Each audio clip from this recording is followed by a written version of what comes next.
Happy New Year and welcome to the Dad Whisperer. I'm your host, Dr. Michelle Watson, and I love that we get to start this new year out together where I am coming alongside you as dads, helping you be the hero that you want to be and that your daughter needs you to be. And you know this by now, that because my heart is to equip dads of daughters to dial in intentionally and consistently to their hearts, this material also applies to dads and sons. And I even have moms write me because I know many of you women wear a dad hat when dad isn't in the picture, or maybe dad isn't motivated or able to meet the needs of his kids. As many of you women are stepping into this role as well. And I applaud you and I celebrate you and I welcome you to this conversation. Well, before we begin, you know the template by now, but let me review for those of you that are just joining this conversation. Every week I use the grid on your mark, get set, go. So on your mark is the topic. Get set is I'm going to fill that in with stories, with stats of ways to kind of breathe life into that concept. And then the go step is every week, I want to give you one practical way to put your love for your daughters and even your sons into action. Well, on your mark, the topic this week is helping your daughter shed her false self to become her true self. So I'm kind of doing a false self, true self comparison this week. Well, let's start the conversation in the get set portion. So on this first day of the new year, most of us are thinking about what we want to set a resolution for, how we're going to set new goals and let go of things maybe that aren't good for us while we're embracing things that are. We're letting go of old things and embracing things that are new, that are good for us. Well, in light of that theme, I thought that a great way to launch 2018 would be to talk to you fathers about how to help your daughter let go of the old, which I'm calling that false self, that isn't in line with who she really is, and embracing the true self or the real self. So we're going to kind of open up that conversation today, lay it open so we can all understand it. So here's the deal. I realize that some of you might go, okay, this is sounding a little psychobabbly, Michelle. You know, you're a therapist, you're a counselor, like that sort of seems like something that might be left for psychology. And I'm saying, well, I want you to see how this topic actually comes to life if you sit down and use this language in opening up conversations with girls. Because as a counselor for 20 years now, this is something that I've been talking to girls about for years in young women, this false self, true self comparison. And they really seem to get it. So because I want you as a dad to kind of have the inside scoop on decoding your daughters, I figured this would be a good concept for you to know about and maybe to weave into a conversation. Because the truth is, your daughter will really see how smart you are. Like, Dad, wow, you're really going deep here. So the truth is that the internal world that your daughter lives in, on the inside of her, is one where there is a battle going on constantly.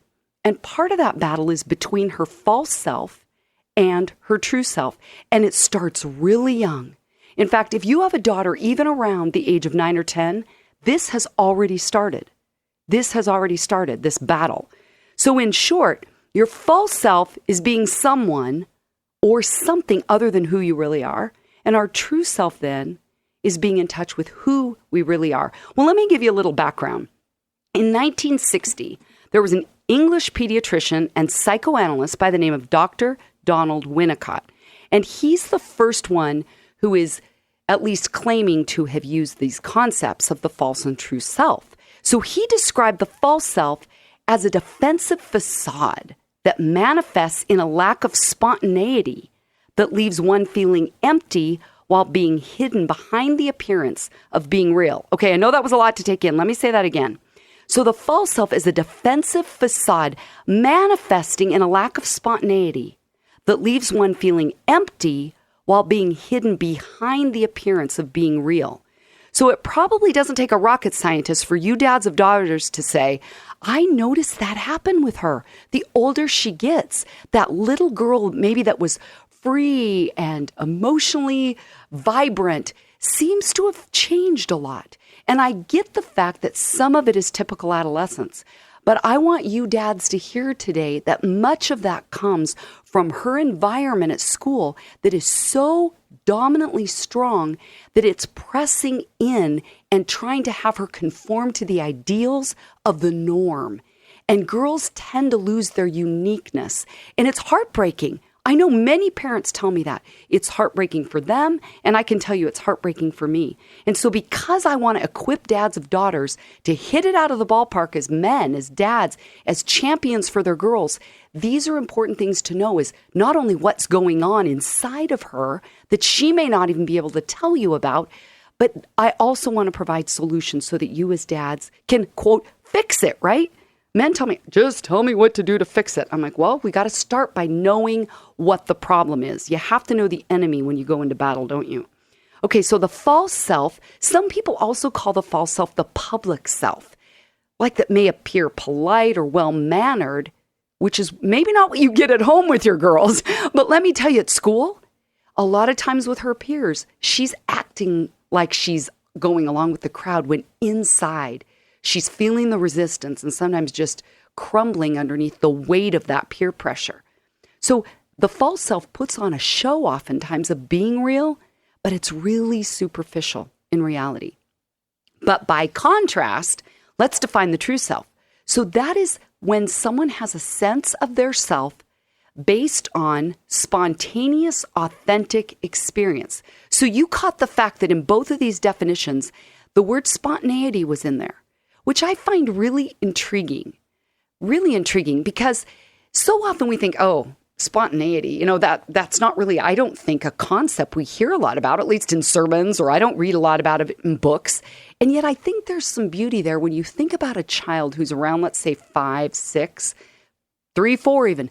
How much spontaneity is there? A ton. But something happens later in life where that spontaneity seems to kind of go by the wayside. It's like getting more in their heads instead of staying connected to their heart. So listen to this. The true self is a sense of being fully alive. That authentic self is fully alive. In other words, girls start pulling back going, I got made fun of by my peers when I said that. But the true self says, I don't even care. I'm going to be real, authentic, original, and vulnerable. So summing up, the false self that I'm referring to is a fake self, while the real self is a true self. That's the essence of who God made someone to be. Well, to tell you the truth, I know that it's brutal on Venus. I mean, really, because we tend to attack our own. It's much more that way than on Mars. Guys, you don't tend to do that to each other. You're going to duke it out on the field in sports, but man, girls do it verbally. It oftentimes is brutal on Venus. I'm just letting you know that.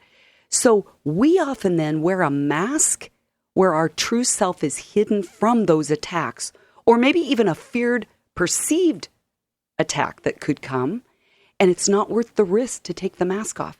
In fact, even this week, I had a conversation in my counseling office with an adult woman where this was the theme of our conversation. How far back did that mask go on? How do you still wear it now?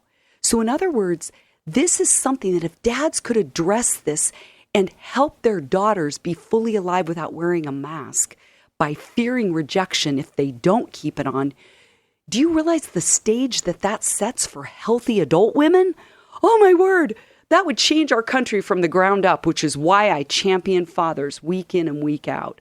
So I want you dads to be aware that if you want a daughter who's going to stand up, be herself, and stand strong in her own beautiful identity, she needs to be equipped to not only recognize when she's being a false self, aka wearing a mask, but that she knows then how to combat that by being her true self and taking a risk that may mean she's the only one with that opinion or that conviction or letting her personality stick out, where it's now risked, right? Could be risked or risky if everyone attacks her or makes fun of her or doesn't align with her. And that's where you as a dad get to help cheer her on. Maybe you've heard of the movie Mean Girls. Have you guys ever heard of that one? Mean Girls. It came out about a decade ago, and Lindsay Lohan was the main character in this movie. And I've noticed the fact that there's never been a sequel called Mean Boys, okay, to state the obvious. But there is a reason that movie became a mega hit, because most women and girls that I talk to about that movie, they've all seen it. They all know the theme, where the main character grows up in Africa with very well-educated parents. She comes to America, starts at a high school, and realizes very quickly that there is a pecking order. There's different tables where different kids sit based on popularity or interests. And we all know that. I mean, it was like that for me in high school, right? There's the popular kids, there's the jocks, there's the nerds, there's the science kids, there's the music ones. And sometimes there's not overlap, right? It's a real division of where everyone sits and who they are. So in this movie, this girl, Lindsay Lohan, ends up abandoning, if you will, her smart self and becomes a, quote, plastic.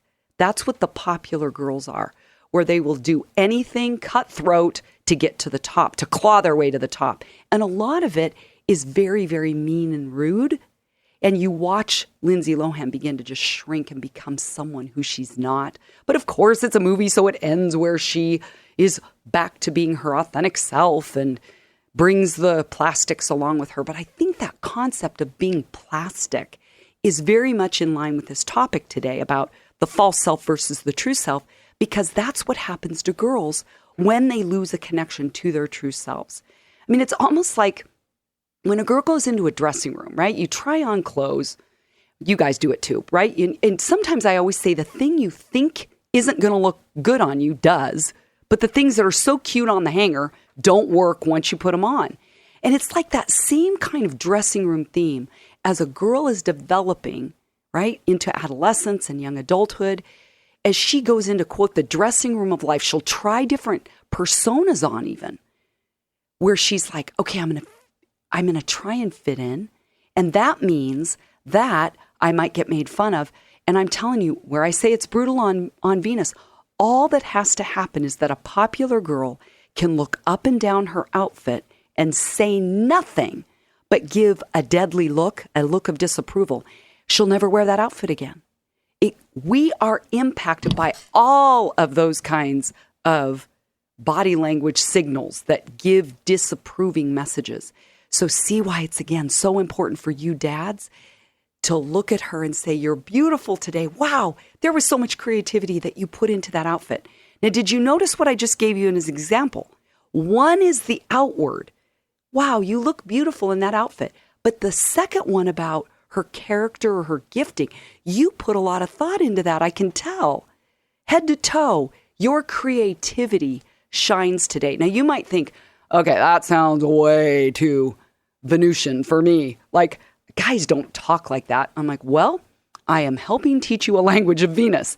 Say that and watch the response you get, because what you're doing is you're highlighting and calling out and affirming her true self by noting her creativity. Does that make sense? Well, I don't think we can have this conversation without talking about social media. So we all know that that is a runaway train and it's not going to turn back anytime. This is the day and age we live in. So I want to give you guys a couple ideas. This is kind of the go step early of how to address the false self, true self dynamic from this standpoint of being aware of how social media impacts her. So one idea, I just heard this from a clinician at a conference I went to, where she said that with her clients that are teenagers that struggle with self-injurious behavior, cutting is a really big thing now. It has been actually for a lot of years. I've worked with clients that have this issue. And it's kind of one of those things where, you know, people can judge it, oh, just stop cutting, but it has deeper roots than that. But the point I'm making is that she said she encourages her clients to take a photo of themselves resisting the urge to cut. She said, put a picture on social media of you being brave, of you being confident. And I love that idea because it's saying, think deeper. Let's just not post pictures about our outfits or where we went or what we did. Let's champion that idea of being brave. So you as a dad, think strategically. If your daughter is doing something brave or maybe doing a work project at home, wow, raking of leaves or, you know, doing some not very pleasant project, but she got all her chores done. Can you imagine taking a photo, posting it on social media and say, my daughter is the hardest worker. She never gives up. And you're applauding that true self character piece. Another idea that I have that might help you attack and address and champion this true self thing has to do with doing a project with her that involves thinking outside of herself and giving to others. Now, we all know that adolescence is a very narcissistic section and season of life. It's typical. And I know that parents sometimes want to say to their daughters especially, life isn't all about you. It's not. The world doesn't revolve around your needs. That is not a very good way to address this, dads. I'm just telling you because you've just reinforced the problem. You don't want to be speaking that out. Instead, you want to combat it with truth. Like, part of the truth is this is normal, typical adolescent development, okay? That the world does revolve around her. Do you know why? Because all of the estrogen that is pumping through her body, affecting her mood, her behavior, and her thoughts, or in psychology, we call those cognitions, right? All of that is so powerful inside of her, she doesn't even know what's going on. So it's hard to look beyond all of that. This is why she's wired that way. So if you make her feel bad about it, all it does is add insult to injury because she really can't change much of that until she's gotten into a different phase of her development.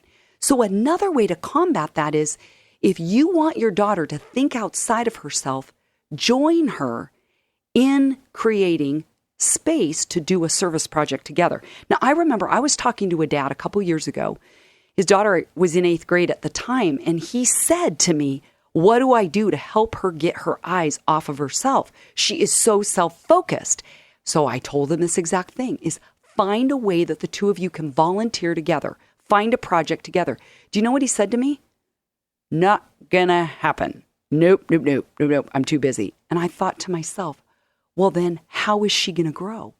How is she going to grow past that point in her life where all she notices is what's going on with her and what style she wants and accommodating her moods or whatever?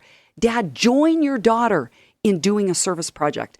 You know, it was a few years ago. I don't know if you ever watched the show Secret Millionaire, but I loved that show. It kind of came and went. But I remember one time watching a show that was so powerful about a dad and his 19-year-old daughter, Alexa. And he said that they went to New Jersey, close to where he'd grown up, to volunteer together in a poverty-stricken area where crime rates were high and resources were scarce. And he was now this guy that had done really well for himself in real estate. But rather than just handing money over to charity, he decided to take his daughter with him and do a project. And I'm sure the show helped facilitate that. But oh my goodness, to watch the show and see their relationship together during the process was not only the most beautiful part of it, but to hear them at the end say things like, this was life-changing for both of us. In fact, he described his time doing this project as the best time he'd ever spent with his daughter, and added that not only does he feel reborn as a result of it, but he said that his priorities had changed. So look at the dad said, I went in maybe thinking my daughter and I can do this together, but he changed in the process. Isn't that awesome? And then in her own words, Alexa expressed the impact of this experience by saying she learned the value of the dollar and feels much closer to her father. So by doing that service project together, they not only grew closer to each other, but they both walked away deeply changed. Well, as I hear that, do you hear how her true self and his true self together emerged by doing a project together? So dads, I'm telling you, that would be a powerful way to help your daughter find her true self, because it's not going to be through lectures. It's not going to be through criticizing her for not being real. It's, Dad, get in the ring with her, guide her, and push yourself past your own limits and limitations and fears to say, In fact, I was at Costco this week. This is a random story. And I was getting some new glasses, and the gal and I struck up a conversation. And when she heard what I was doing with dads and daughters, she said, I help facilitate trips where dads and daughters can go to Peru and do service projects. And I said, I'm actually going to be talking about that on my radio program this week. So dads, I'm telling you, there are options out there. If you look, Google it, you'll find ways that you can give back by joining with your daughter in doing it together. Now, there's a book that I want to tell you about. It's called Reviving Ophelia. Crazy name, right? And the author is Dr. Mary Pfeiffer, who I got to hear a bunch of years ago. Now, the subtitle is really powerful. Reviving Ophelia, Saving the Selves of Adolescent Girls. And she said in this book that she has wrestled in helping girls, adolescent girls, find their false and true self. She has been addressing that for years. So she's actually the first person that I ever heard address this topic in her book. And Ophelia is a character in Hamlet who lost herself for a guy, longed for the blessing to be pleasing to her dad. And so she ran to a guy, and when he wasn't in her, like any Shakespeare play, she killed herself. Okay, not that I'm trying to be Debbie Downer, but in some ways, you guys, I'm making the point that there may not be physical death for girls during adolescence, but something dies inside of her during this process of losing her true self. And I found it so powerful in Dr. Pfeiffer's book where she says, girls know they are losing themselves. One girl said to me, everything good in me died in junior high. Dr. Pfeiffer says, wholeness is shattered by the chaos of adolescence. Girls become fragmented and their selves split into mysterious contradictions. They're sensitive and tender-hearted, mean and competitive, superficial and idealistic. They are confident in the morning and they're overwhelmed by anxiety by nightfall. They rush through their days with wild energy and then collapse into lethargy. They can try on new roles every week. This week, the good student, the next week, the delinquent, and the next, the artist. And they expect their families to keep up with these changes. Okay, dads, can you relate? Moms, can you relate? This is typical adolescence. So you're not alone if this is what you find you are experiencing with your girl. And what Dr. Pfeiffer says is they crash and burn in a social and developmental Bermuda Triangle. That's what she called it, just lost in there. She said girls at this stage of development lose their resiliency and optimism. They become less curious and less inclined to take risks. See how that goes back to that spontaneity, true self piece. They lose all of that during this phase of development, and they report great unhappiness with their own bodies. They become more deferential, self-critical, and depressed. She calls them female impersonators. Wow, that is a powerful way to put it. Maybe you have felt that with your daughters, like, who are they? I've lost my girls. So helping your daughters become empowered to be their true self in Christ as a daughter of God, you want to be highlighting not only the positives in her that you see that are about her character. Wow, you were really patient. You went the extra mile. Wow, I know that was really hard to stay connected to your homework all late into the night last night, but you did it. I'm so proud of you. Your daughters need to hear that. I read an article in Christianity Today recently where Megan Hill says, authenticity is transparency and admission of failure.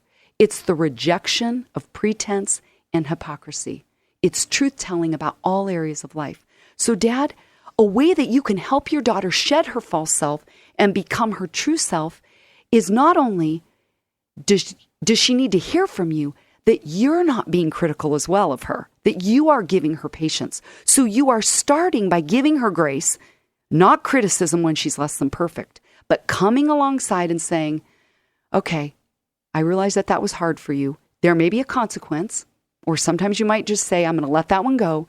But I think number 2, it starts with modeling living from your authentic self, letting her know, I blew it too. Will you forgive me? Because a true authentic self, as Megan Hill said, that tells the truth in all areas of life. So what it means is that you as a dad have to take your mask off and be real and admit failure while you are saying to your daughter, forgive me. Basically, you're saying, I was just my false self. That wasn't really me. I don't like that I just acted that way. Will you forgive me? Because more is caught than taught, and you're modeling that to her. Well, it's been a joy to have you here today as we've been talking about, here's the on your mark. We've been talking about helping your daughter shed her false self to become her true self. And I trust that today you've gotten ideas about how to help do that with your daughters because she needs you to set the way, Dad. Do a service project with her. Maybe that's the idea you'll do with her. Maybe you will just come alongside her when she's blown it and you feel like that isn't really her true self and you will call it out. You'll call that out of her and say, that wasn't congruent with your true self. Let's be reminded together of who you really are.